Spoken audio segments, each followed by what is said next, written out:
Dami nga na namang mangyayari ngayong araw pero dito ko nga muna ulit sisimulan sa aking munting kusina. Siyempre, kailangan ko muna magluto ng ulam namin bago ko nga simulan yung mga dapat kong gawin. Sakto naman kasi ay magtatanghali na kaya kailangan ko na talaga mag-asikaso ng ulam namin para pag uwi ni Atina ay kakain na lang siya. Nung namalengke kami ni Daddy nung isang araw ay bumili ako ng isang malaking chicken breast. Pero ang problema, hindi pa siya naka-fillet kaya ako na ang magpi-fillet neto. Pag naglilinis talaga ako ng mga manok, kahit anong part pa yan ng manok ay talagang sobrang nililinisan ko. Ayoko nang may mga dulas at ayoko na may mga puti-puting natitira. Tinanggal ko rin pala itong kanyang balat kasi nga hindi naman kami kumakain nito. Actually, kumakain kami nito pero napakadalang kapag bibili lang kami ng fried chicken or magluluto ng fried chicken. Pero kapag sa mga ganitong klaseng luto, hindi ko na talaga siya tinatabi, lalo na kapag adobo, hindi naman kaya tinola, tinatanggal ko na yung balat. Tapos ko nang tanggalan ng buto yung chicken breast, bali naglagay na ako ng tubig dito sa may kasirola at pagkatapos nilagay ko na yung pinaka chicken breast, wala na yung buto mga mamis. So tinimplahan ko lang siya ng asin, paminta, naglagay din ako ng bawang at saka ng dahon ng laurel. Papakuluan ko lang yan hanggang sa maluto pagkatapos hihimayin ko. So ito naman yung pinagtanggalan ko ng chicken breast. So ito yung mga buto. Kung nakikita nyo may laman pa yan, pero hindi ko yan itatapon mga mamis kasi pwede pa yung maging ulam kinabukasan. Bali ang plano ko ang iluto dyan bukas ay magtitinola ko kasi nga namimiss ko na ulit kumain ng sayote pati na rin ng malunggay. So hiniwa-hiwa ko lang at pagkatapos nilagay ko na sa microwavable tab, inilagay ko na din sa ref. Pagkatapos nga ng ilang minuto ay naluto na rin naman na yung chicken breast. Itong sabaw naman na pinagkuluan ay hindi ko to itatapon kasi ito yung gagawin kong pang sabaw naman sa lulutuin kong tinola bukas. Hindi ko na nga nabidyohan mga mamis pero nang lumamig na nga yung chicken breast, ito nga't hinimay-himay ko na. Nakakaloka nga mga mamis kasi hindi naman kalakihan yung dalawang chicken breast sa pinakuluan ko pero inabot ako ng 1.5 oras sa paghihimay lang nun. Bali ang sunod ko namang ginawa mga mamis ay naglagay na nga ako ng mantika sa kawali at pagkatapos nagisa na ako ng maraming sibuyas at maraming bawang. Pagkatapos nung medyo naluto na yung bawang at sibuyas, nilagay ko na nga yung hinimay-himay kong chicken breast. Ginisa ko lang siya ng saglit at pagkatapos naglagay ako ng maliit na sachet ng oyster sauce at pagkatapos naglagay ako ng 2 kutsara ng light soy sauce pero pwede naman yung mga soy sauce na nabibili natin sa tindahan. Pagkatapos hinalo-halo ko lang siya, naglagay din ako ng 2 kutsarang tubig. Tinakpan ko lang muna, pinakuluan ko at pagkatapos maglalagay naman ako ng paminta pati na din ng laurel. Hinalo ko lang ulit ng konti at pagkatapos naglagay naman ako ng suka. At kapag naglalagay ng suka sa mga ganitong klaseng luto, lalo na kapag adobo, ay hindi dapat agad-agad hinahalo. Antayin muna ng 2 minutes tsaka bago haluin. After 2 minutes, hinalo ko ulit at pagkatapos naglagay naman na ako ng margarine. Kaya pala ito yung niluto kong ulam mga mamis kasi ito yung request ni Atina. Nung nakaraan kasi bumili kami ng chicken pastil at nasarapan siya, sabi niya gusto daw niya ulit noon. Pero ito hindi naman to chicken pastil mga mamis, parang adobo flakes lang to. Kasi nga meron akong kulang na ingredients kaya hindi ko talaga siya matatawag na chicken pastil. Pero in fairness naman mga mamis, parang kalasa na din niya yung chicken pastil. May konting ingredients lang talaga akong kulang. So pagkatapos nga nilagay ko na din pala yung sa microwavable tab kasi medyo dami-dami siya, pwedeng-pwede yun maulam ni Atina sa loob ng 2 araw. Pagtapos ko naman magluto ng ulam namin, ang ginawa ko naman ay nagpalit naman ako ng damit, pati na rin pang ibaba ko kasi nga kailangan kong lumabas. Pero syempre hindi pwedeng kalimutan ng maghilamos, lalo na nga sobrang mantika ang niluto ko ngayong araw. Kung nakita nyo naman yung sabon ko mga mamis, nung unang ginamit ko yun ay medyo malaki-laki pa pero ngayon ay paubos na. Pero hindi pa ako nagbubukas ng bago kasi matagagamit ko pa yun ng 2 linggo pa. Sa mga hindi pa nga nakapag-try ng sabon ko, mag-check out na nga kayo, ilalagay ko na yung link dyan sa comment section.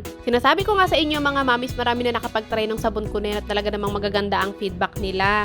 Check nyo na nga lang dito sa comment section kasi halos karamihan ng mga nag-order ay mga nakita lang dito sa vlog ko at pagkatapos dito na rin sila nagbibigay ng feedback nila sa comment section tuwing nag-upload ako ng mga vlog ko. Palabas na nga sana ako pero sabi ko nga kay Daddy ay sikasuhin ko muna yung mga pa-orders o ipak ko muna yung mga nag-orders ng mga sabon. Kasi baka mamaya ay matagalan ako dun sa pupuntahan ko pagkatapos dumating na yung rider wala pa siyang maukuha. Kaya naman unahin ko muna ngang i-repack to bago ako lumabas. Medyo madami-dami nga ang nag-order ngayong araw mga mamis kaya naman ito nga't marami-rami ang aking i-repack ngayon. May mga nagtatanong nga sa comment section kung ako daw ba yung may-ari or sa amin daw ba itong sabon na to. Yes mga mami, sa amin tong sabon na to and August pa lang talaga na sa akin na tong sabon na to pero hindi ko nga siya mailagay-lagay sa market kasi nga ninasikaso pa talaga namin ni Daddy yung mga papel para nga mailagay namin to sa market. Kung naalala niyo mga mami, sinamahan ko si Daddy sa barangay dito banda sa amin kasi nga meron pang kulang isang papel si Daddy para nga makapag-asikaso siya ng DTI pati na rin ng BIR. Tapos yun, nakumpleto na nga namin ni Daddy or nakumpleto na ni Daddy yung mga papel na yun. Kasi si Daddy lang naman talaga ang nag-asikaso ng DTI pati ng BIR na yun dahil hindi naman talaga ako pwedeng sumama-sama sa mga pag-aasikaso niya ng papel. Nagsimula naman na kaming mag-apply sa Orange app para nga makapaglagay na ako neto sa Orange app para kung sakali may magtatanong kung ano ba yung ginagamit kong sabon, recommend ko nga sa inyo itong sabon na to. Matagal ko na talagang ginagamit tong sabon na to mga mamis, pero hindi ko nga ma-recommend sa inyo kasi nga gusto ko talaga makikita ko muna yung result ng taon. Etong sabon na to mga mamis ay hindi lang siya basta nakakapagpawala ng tigyawat, nakakapag-lighten ng mga peklat ng tigyawat, pati na rin nakakapagpawala ng oily face. Nakakapagpuputi rin to ng mukha mga mamis. At sa mga nagtatanong kung pwede rin ba to sa katawan, yes mga mamis, pwede rin talaga to sa katawan. Pagkatapos ko naman mag-repack ng mga sabon, si Daddy naman taga-print ng mga waybill printer. Nagtitiis nga muna kami doon sa printer kahit sayang yung ink kasi nga sira nga yung ginagamit namin na waybill printer. Pero sa susunod na araw naman, susubukan ulit namin kung pwede na yung gagamitin naming waybill printer. Sa ngayon, tiis muna doon sa may printer kahit sayang sa ink. Mahalaga naman ay hindi kami nagpapaprint sa labas. Isa sa problema namin kapag printer ang gamit namin sa pagprint ng waybill, ang tagal matuyo nung pagka-print niya. Kaya naman hindi agad muna namin kinakabit doon sa mga nirepack na sabon. Hinantay muna namin matuyo. So dahil inaantay pa naman namin matuyo yung mga waybill printer, itong nag-asikaso na ulit ako dahil kailangan ko na nga lumabas dahil pupunta ako sa school nila Athena. Kada quarter mga mamis or kada natatapos yung first quarter, second quarter, third quarter, fourth quarter nila ay nagkakaroon ng parent and teacher conference. Hindi ko alam kung tama yung pagkakasabi ko pero alam ko tama ako. Charot!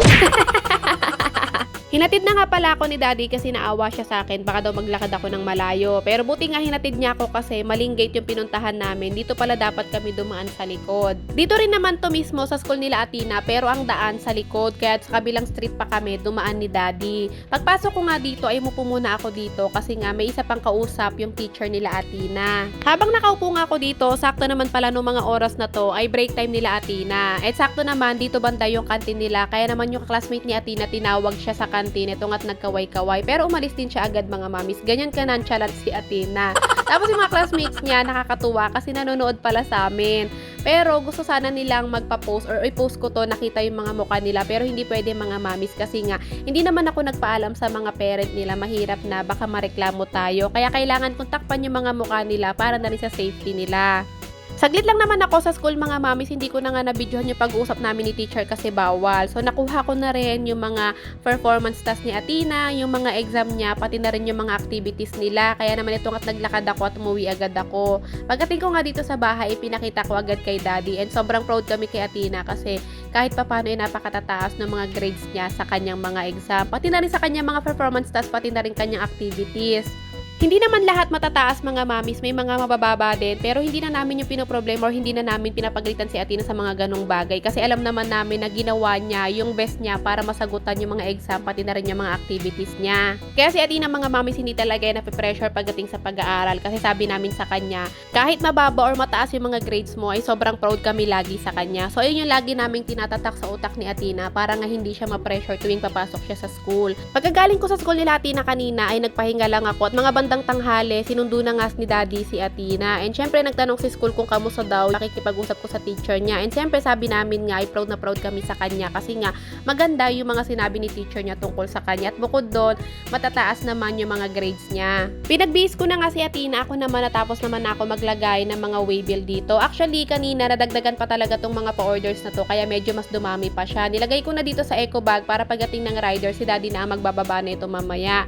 Si Athena, pagkatapos niya magbihis, etong at ngayon niya pa lang talaga makikita yung mga exam nila last week. Tuwang-tuwa siya kasi hindi niya rin nakalain na matataas yung mga grades or yung mga scores niya dito. Pero nalulungkot din siya kasi meron siya nakita na ibang mabababa. Pero sabi nga namin okay lang yun, bawi na nga lang siya sa susunod na exam nila. Ang pinaka-reward na nga ni Athena ngayong araw mga mamis ay meron kaming masarap na ulam at gustong-gusto niyang ulam.